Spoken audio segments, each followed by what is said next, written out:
What's up, everyone? This is DYANAROZAY. Welcome to my channel. You saw the thumbnail, so you know exactly why you're here. I bring a unique commentary to your favorite reality TV shows and whatever is popping on social media. So right now, guys, please hit the like, subscribe, and your notification bell because that is how others find me here on YouTube. Also, I appreciate every single one of you for rocking with me. So let's get started. So first things first, yesterday I dropped a video where it was called, I think it's called Who's the Man Watching Martell's Kids, right?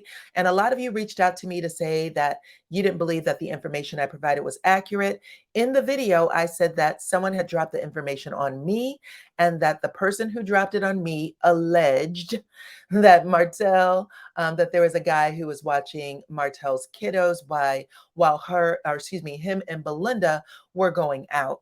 Anywho, again, a lot of you said that you didn't believe that information to be accurate. And sometimes that happens. Sometimes we may get information that isn't 100%. I did want to show you that, yes, someone dropped it on me. Y'all can see it right there. Here's a video of Belinda's friend, and that they had left Boss Baby with him. And while they went out, basically, you see the picture, and I said gracias. Anywho, I was able to confirm that this guy did have a relationship or a friendship with Belinda, that they know each other. And earlier today, it was also confirmed that this video had come directly from Belinda's IG stories. So I'm just saying that to let you guys know how the information came about. But there is a chance that it may not be accurate as well. But I still want to correct anything. Anytime anyone has questions, I still want to correct it and put it out there. So there you have it. Okay. So let's get into the next story. Let's talk Ajika Owens. You guys already heard me tell you that I am going to cover this all the way to trial and verdict. So Miss Ajika, a 34-year-old mother of four, lost her life last week, Friday, to her neighbor, Susan Lorenz, okay, who did not like that her children, AJ's children, were playing in a field across the street from AJ's home and basically adjacent to the home where Susan Lorenz was renting. It wasn't even her actual home. She was renting there, okay? So, anywho, she ended up shooting AJ through the door when AJ went to confront her about hitting her child with a skate and breaking property that belonged to her child, as well as calling her children racial slurs. It sounds like she knew she was coming to the door, and AJ barely got a chance to put her knuckle on the screen before Susan had taken her life. So I wanted to play a video for you guys. Also, just so you are aware, this vest that she is wearing is actually a vest to prevent her from unaliving herself right now, okay? So she is in court yesterday. She was in court, an arraignment hearing, I guess, to see if she can get bond. Here she is sitting waiting to see the judge. And here she is standing in front of the judge, okay? So here's the video. Let's play that. It's just a couple of seconds, actually. Good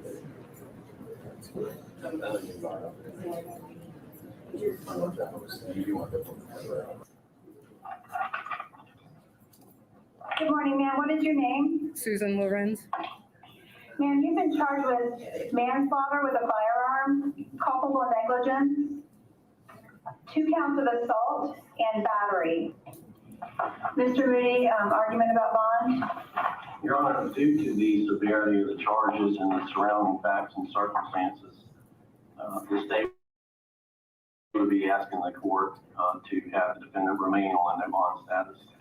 Will you be filing a motion for pretrial detention? We are looking into that, Your Honor.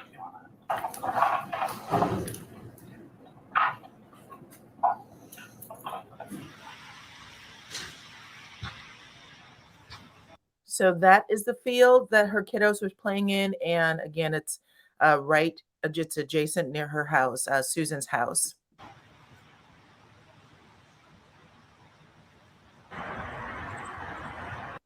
And this is AJ's home. So she was living in a pretty big home for her children, her and her children.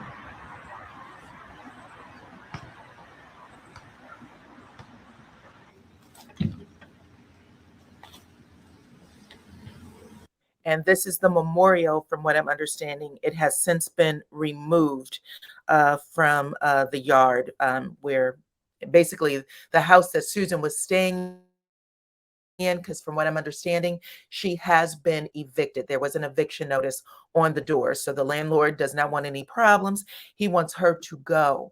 So you guys did hear AJ's family, the lawyer for AJ's family, say that they did not want a bond. They said, we are recommending no bond. Susan's lawyer is saying she's not a flight risk. This was her first ever incident. But the judge did grant a $150,000 bond that her lawyer is saying she can't afford. She was hoping for something much lower. And I think she asked for something around $16,000, you guys. That's wild to me too.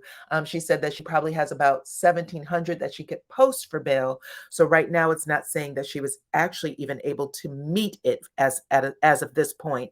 But that doesn't mean that she won't, because you know how things are. Okay, so people might be trying to set up a GoFundMe for Susan as we speak. But right now the judge is saying that if she is able to meet it, that she would not be allowed to contact the Owens family. They are also saying that she would need to surrender her passport, her firearms, and wear an ankle monitor. That's what they're saying. Okay, that's what the judge is saying. Also, you heard that the charge is not murder, and they didn't even put hate crime on it. So the prosecutors are saying they're putting on what they believe will stick. That way it doesn't cause crazy or confusion for, some of the people that might be sitting on the jury for Susan Lorenz at this point, for AJ's trial, and might feel a little sympathy for Susan Lorenz. So they're putting what they think will stick for that area. But anyways, y'all can let me know what y'all think about this in the comment section, okay? Let's talk Wendy Williams, you guys. About 2 or 3 videos ago, I did a video on Wendy Williams' son, Kevin Hunter, who had given an exclusive interview saying that his mother was not in her right mind, that he feared that what was going on with her, basically excessive drinking, things like that, would result in her demise sooner than later, and that he did not trust her guardian, basically, or her manager, that they have been keeping information from him. They didn't let him know that Wendy had been moved out of New York City. They didn't let him know that she had gone to a rehab, I believe, in April, I think it was. He said he wasn't aware of any of it, and that they're also looking to put her on television again, a reality TV show, and even asked if he would be a part of it. He said that he's tired of them, using his mother as a cash cow. He also said that when he had his mother with him for about 2 or 3 months, that the judge had said if he did not take his mom back to New York City, that he was going to be in trouble, that he was going to do some jail time. She has already appointed a guardian, and that is the only person who is allowed to make decisions for Wendy, whether it is Wendy's health, where she lives, or her money. That is the only person who can do it. A lot of you have been saying, why can't he take this back to court? Why isn't the family doing more? Once a judge makes a decision, you have to find another judge who's willing to undo that decision. And that's hard to do. It has to go through an appeals process. Someone has to say that this judge wasn't acting properly on behalf of Wendy. That rarely happens. Y'all remember Britney Spears was under a similar kind of guardianship where she couldn't spend her money, where she didn't have control of anything. Her father had complete control of her, including her ability to reproduce. She wasn't even allowed to have another child because her father said he didn't agree. Okay. And I think she was under that for like 10 years or more. And she just recently came from up under it. So anyways, guys, that works across the board for any judge. Once a judge makes a decision, it does not matter. You got to find another judge who's willing to undo that decision. And it better be a good one, because if they deny you and you ever have to go before that other judge, they might not be as favorable, even if you're right. They might just be like, listen, I mean, judges are people too. They're just, They can do the same things. In other words, they can do the same thing as everybody else, even though they should be fair and impartial. Sometimes they may not be. So we have to keep that in mind too. But anyways, guys, it looks like I'm reading a new article. The new article is saying that Wendy actually was able to, I guess, get a copy of this article that Kevin said his mom isn't doing well. He fears for her life, that she's not supposed to be drinking because her body doesn't process alcohol the same way as others. And if she continues to do so, she may not be with us anymore. Well, according to this new article I read this morning, Wendy Williams has checked herself back into rehab. She just came out of rehab in April, and now she has checked herself back in June based on what she read about her son saying, fearing for her safety and her life. So I just wanted to share that update with you guys. Y'all can let me know what y'all think, okay? Let's move on. I wanted to show you guys this. I don't know if you recognize these files. These are secret documents that came from the White House, and they were in Donald Trump's house. You guys, check it out. This is actually a bathroom in Mar-a-Lago. Y'all see the toilet there, the sink. The boxes are basically surrounding all the way through the shower. But if you look at the very top of the shower, behind the chandelier, there's more boxes in the shower, and it looks like it's being stacked up to the ceiling, you guys. Check that out. Well, they removed those boxes, I believe, right before Thanksgiving or a little after Thanksgiving. And it looks like they have finally hit him with some indictments yesterday. It says that he was hit with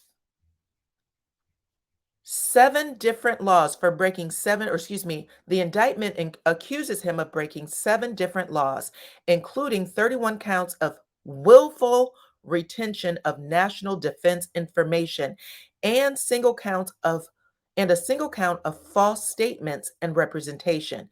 He's also been hit with conspiracy to obstruct justice, withholding a document or record, corruptly concealing documents, concealing a document in a federal investigation, and a scheme to conceal. So interesting. 31 counts, you guys. And these documents were, again, just all over the place in his house. He had shared them with people he was not supposed to share them with. And we can only imagine who else he may have shared them with, okay? But they said that it's a total of 30 boxes. And they believe that they can get him with conspiracy for concealment, and that it carries a maximum prison sentence of 20 years. Of course, Trump has denied any wrongdoing, and he maintained that the documents were his to do as he pleased. So y'all can let me know what y'all think about that in the comments too, okay? Let's move on to this next story, y'all. Let's talk Melody Cherie. In tonight's episode 10, we are going to get to see Melody sitting with her lawyer and saying, hey, how soon can I change my last name from Holt back to Rogers, okay? And then the lawyer says, listen, now Melody has already come out and said that she was seeking to do this and that she was prevented from doing so because she had the court case, correct? Well, we all know that court case is done. So chances are the movement to get her name changed is probably already in the works, and we should probably be seeing it very, very soon, or she should be sharing that her name has been changed back to Rogers very, very soon. But y'all let me know what y'all think about it, because I'm definitely going to be talking about this tonight. So hopefully y'all will be joining the live and we can discuss what is going on with Melody and the rest of the show, okay? Including Lewis telling Tiffany, don't put me in any ish. Don't put me in any ish. Tisha in this business meeting that they had, where all of the players sitting at the table was like, so we don't get paid, but everybody else does. Yeah, that's real business. People do that all the time. If you are a business person, that's the other thing. I would love for you guys to come up and talk to me tonight. Let's talk real business on the live, because I don't think people understand. Anytime you do business with people, 99% of it is trying to figure out how honest this person is being, making sure your lawyers are dotting all your I's and crossing all your T's, so that so that whoever you're going into business with isn't trying to scam you or put you into any mess. Okay. That's 99.9% of it, in my opinion. But y'all can let me know what y'all think. Okay. Last story. Whew, John Amos and his daughter, y'all. This has been a ride. His daughter came out a couple of days ago and said that he was the victim of elderly abuse, that he had been physically attacked, and that he had been robbed of his fortune. Now, what's wild about this story is that John Amos came out and said that it wasn't true. He said that he had no idea why his daughter said any of those things, but it isn't true. He's doing fine, and basically called his daughter a liar. Then, if that wasn't wild enough, his daughter came back out and said, I'm not lying. It's absolutely true. He did all of these things, basically saying that despite her dad point blank calling her a liar, that she is still standing by her story, and that her dad's friends are also co-signing this, even though we haven't heard from the dad's friend. We haven't heard from John Amos's friends. Y'all let me know what y'all think, because she was asking for a GoFundMe, I believe, to help with some of his medical bills. She said that he had been attacked so badly that she was out of the country and was, having a hard time getting back to him. It was a whole thing. So this feels really funny. I know he has a son, so her brother has not said anything about this yet. Y'all let me know what y'all think. Who do y'all believe at this point? Okay. We haven't seen John Amos, but he's saying, listen, that's not true. But y'all let me know what y'all think in the comments. Like the video, subscribe to my channel, hit your notification bell, you guys, and I will see you all on the next one.